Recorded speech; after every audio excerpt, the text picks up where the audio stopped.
प्रभु यीशु के सामर्थ्य नाम में आप सबको जय मसीह की। Praise the Lord. आइए आज के मनन के लिए हम प्रभु के वचन को निकालें। पहला पत्रस अध्याय 5 वचन 6 और उसका 7 वचन। यहाँ इस प्रकार से लिखा है, इसलिए परमेश्वर के बलवंत हाथ के नीचे दीनता से रहो, जिससे वह तुम्हें उचित समय पर बढ़ाए। अपनी सारी चिंता उसी पर डाल दो, क्योंकि उसको तुम्हारा ध्यान है। Praise the lord, hallelujah. प्रभु के लोगों, वर्तमान समय जब आप इस समय में इस वचन को सुन रहे हैं, हो सकता है आप में बहुत सारे लोग चिंतित हों। जीवन में बहुत सारी चिंताएं होंगी। धन की चिंता, नौकरी के लिए, काम के लिए, कोर्ट कचहरी के मामलों के लिए, बेटी बेटा के शादी ब्याह के लिए, बहुत सारी चिंताएं। और इन सब के बीच में ये वचन कि परमेश्वर के बलवंत हाथ के नीचे दीनता से रहो, ताकि वो तुम्हें उचित समय पर बढ़ाए। परमेश्वर के वचन में लिखा है, अपनी सारी चिंता उस पर डाल दो। प्रभु के लोगों, कई बार प्रभु के साथ संगति करना बहुत मुश्किल लगता है। क्यों? क्योंकि आप प्रार्थना करवा रहे हैं, उपवास रख रहे हैं, आराधना कर रहे हैं, मन्नत भी मान रहे हैं, फिर भी समाधान नहीं दिख रहा है। कई बार वो चीज़ें हमें दिखाई नहीं देती, और जब हमारी प्रार्थना का विषय या हमारे आवश्यकता के विषय जब हमको नहीं मिलते हैं, हमारा मन निराश और हताश हो जाता है। पतरस जब कलीसिया को निर्देश दे रहा है, तो ये वो नहीं कह रहा कि आपको ये प्रार्थना करना है कि शैतान टल जाए, समस्याएं टल जाए। नहीं, वास्तव में वो ये बताना चाहता है कि प्रभु के बलवंत हाथ के नीचे में बहुत ही दीनता के साथ रहो। क्यों? क्योंकि प्रभु आपको बढ़ाने का समय जानता है। प्रभु के लोगों, जरा सोचिए, अगर आप दानियल के जीवन को देखें, कितने बार, कितने तरीके से और कितने भयंकर रीति से वो सताया गया, सिंह के माद में डाल दिया। शद्रक मेशक अबेदनगो, वो तो प्रभु के खरे दास थे ना। उन्होंने तो कोई पाप नहीं किया, दंडवत नहीं किया, प्रणाम नहीं किया राजा को, फिर वो क्यों आग के भट्ठे में डाले गए? क्या आपने कभी प्रश्न किया कि अय्यूब जो खरा था, अय्यूब तो पवित्र जीवन बिता रहा था, फिर क्यों इतनी भयंकर विपत्ति आई? जबकि उसके देश में उसके अपेक्षा कई बुरे, पापी, अधर्मी लोग थे, उन पर कोई विपत्ति नहीं, पर अय्यूब के जीवन में विपत्ति क्यों आई? आप बोल सकते हैं। और शैतान ये बताना चाहता, देख, तो प्रभु की आज्ञा में फिर भी तो परेशानी में है। परमेश्वर के लोगों, जब आप बाइबल को सही रीति से पढ़ेंगे और समझेंगे, तब आप परमेश्वर की योजना को समझेंगे। हालेलुया। प्रभु के लोगों, अय्यूब, उसका जीवन पीड़ा, तकलीफ और वेदना से गुजरा, पर आप आखिरी अध्याय को निकाल कर देखें, परमेश्वर ने उसे दुगना दिया। परमेश्वर के लोगों, एक किसान जब खेती किसानी करता है, जरा सोचिए, अगर वो खेत में हल ना चलाए, वो खेत में अगर हल को नहीं चलाएगा, ट्रैक्टर को लेके नहीं जाएगा, उसमें भिड़ेगा नहीं, तो कैसे फसल पैदा होगा? ये उसका तरीका है। वो हल लेकर जाएगा और उसके सीने को चीरेगा, धरती को चीर देगा।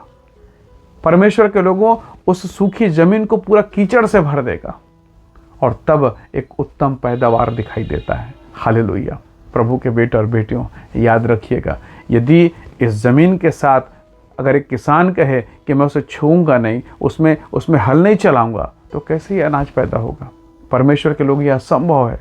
प्रभु के लिए असंभव है। जब वो आपको पीड़ा में डालता है, जब आपको वो तकलीफ में डालता है, तो वो उसकी इच्छा नहीं है। वास्तव में वो आपको दुगना करने का तरीका है, वो आपको आशीषित करने का तरीका है। आप सोचेंगे, मैं तो प्रार्थना करवा ही रहा हूँ, ये समस्या आज कटी थी, मुश्किल से 2 महीना मैं ठीक रहा, और फिर से जस का तस। परमेश्वर के लोगों, पतरस कहता है, उसके हाथ में दीनता से रहो, वो उचित समय पर बढ़ाएगा। यदि आज शद्रक मेशक अबेदनगो आग के भट्ठे में डाले गए हैं, तो जो राजा उनको कह रहा था कि मेरे सामने घुटना टेको, जब वही लोग आग के भट्ठे से बाहर निकले, तो वो राजा जिसने कहा घुटना टेको, वो खुद उसके सामने में घुटना टेक के कहता है, शद्रक मेशक अबेदनगो का परमेश्वर ही परमेश्वर है। हालेलुया। इसलिए तो दाऊद कहता है कि वो शत्रु के सामने मेरे लिए मेज बिछा देता है। अगर शत्रु को प्रभु हटा देगा, यदि दुश्मन को हटा देगा, तो फिर मेज कहाँ लगाएगा? यदि आपका शत्रु आपके सामने से हटा दिया गया, तो प्रभु उसके सामने आपको ऊंचा कैसे उठाएगा? ये तो असंभव सी बात है। इसलिए प्रभु के लोगों, पतरस कहता है, उसके हाथ में दीनता से रहो, वो अपने समय पर बढ़ाएगा। उसके काम करने का तरीका अलग है। हालेलुया। जिसे वो बेटा बनाता है, उसे वो कोड़े लगाता है। इसलिए हम पतरस के कहे गए निर्देश को समझें। अपनी सारी चिंता, अपने सारे प्रेयर रिक्वेस्ट, अपने सारे प्रार्थना के विषय बड़े गंभीरता के साथ, आंसू के साथ हम प्रभु के चरणों पर रखें। वो सुनता है और अपने समय पर जवाब देता है, अपने समय पर महिमा को प्रकट करता है। देखिए, महाबली गोलियात पूरे इजराइल को चैलेंज कर रहा है। कितने लोग सामने आए? कोई भी नहीं। पर एक दाऊद आया और महाबली गोलियात का जब मृत्यु हुआ, परमेश्वर का धन्यवाद, दाऊद को प्रभु ने ऊंचा उठाया। कैसे? जब आपका शत्रु आपके सामने चैलेंज करेगा, जब ये विपरीत परिस्थिति अगर आज आपके जिनको घेर रही, बीमारी समस्याएं घेर रही, जब आप प्रार्थना में आएंगे आप विजेता बनेंगे। और यही समस्या जिससे आज आप डर रहे हैं आपके जीवन के लिए गवाही का कारण बनेगा, और फिर आपकी प्रशंसा होगी। लोग कहेंगे देखो ये भाई ये बहन कितनी पीड़ा में थी, कितने तकलीफ में थी, पर ये विश्वास में बनी रहे और प्रभु ने इसे आशीषित किया है। हालेलुया। सिंह के माद में जब दानियल गया, प्रभु के लोगों सब जानते थे ये नहीं बचेगा, सब जानते थे ये नहीं बचेगा, सिंह के माद में डाला जाना। पर जब दानियल निकाला गया तो राजा ने उसके पद को, उसके स्थान को और ऊंचा कर दिया, और उसके शत्रु उसी सिंह के माद में डाले गए और वो नष्ट हो गए। प्रभु के लोगों, आज जिस परेशानी से आप गुजर रहे हैं प्रभु जानता है। उसने कहा तुम्हारे सिर के बाल गिने हुए हैं। उसको पता है आपके पॉकेट में कितना पैसा है, उसको ये भी पता है कि आपके बच्चे का फीस नहीं पटा है, उसको सब पता है, उससे सब पता है। और वो महान परमेश्वर है, वो बेडौल और सुनसान में, वो अंधेरे में योजना बनाने वाला परमेश्वर है। वो जो सब कुछ बिगड़ चुका है उसको फिर से नया करने में वो परमेश्वर है। वो महान प्रभु, वो सब कुछ कर सकता है। इसलिए सारी चिंता, पतरस कहता अपनी सारी चिंता उस पर डालो, उसके हाथ के नीचे में बहुत दीनता से रहो, ताकि वो उचित समय पर वो तुम्हें बढ़ाए।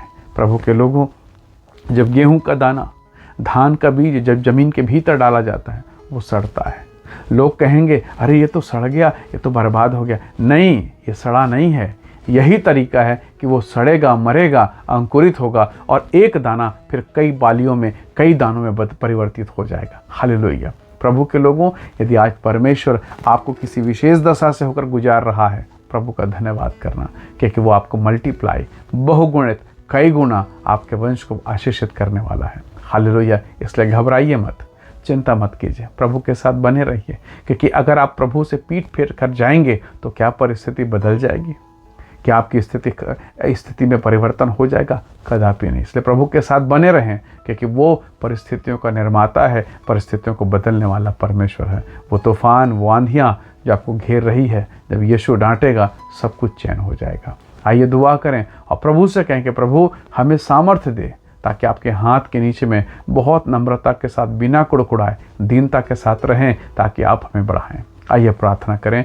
प्रेमी अनुग्रहकारी स्वर्गीय पिता, हम सभी अपने जीवन को आपके हाथों में सौंपते हैं और प्रार्थना करते हैं प्रभु कि जीवन की चिंताओं के बीच में, समस्याओं के बीच में, तकलीफ और निंदा और बदनामी के बीच में प्रभु आप हम पर ये अनुग्रह करें पिता, ताकि हम आपके सामर्थ्य हाथ के नीचे रहें, अपने समय पर बढ़ें, अपने समय पर हम फलें और आपकी महिमा का कारण होने पाएँ। हर एक भाई बहनों को जो परेशानी, तकलीफ और पीड़ा में है, आप छुटकारा दें, आशीष दें, और कोई शत्रु की सामर्थ्य, कोई दुष्ट की शक्ति इन्हें छूने ना पाए। अपने बच्चों पर दया कर पिता। धन्यवाद प्रभु, प्रार्थना सुनने के लिए प्रभु यीशु के सामर्थ्य नाम से मांगते हैं, आमीन, आमीन। प्रभु आप सबको बहुत ऐसे आशीष दे। Praise the lord. जय मसीह।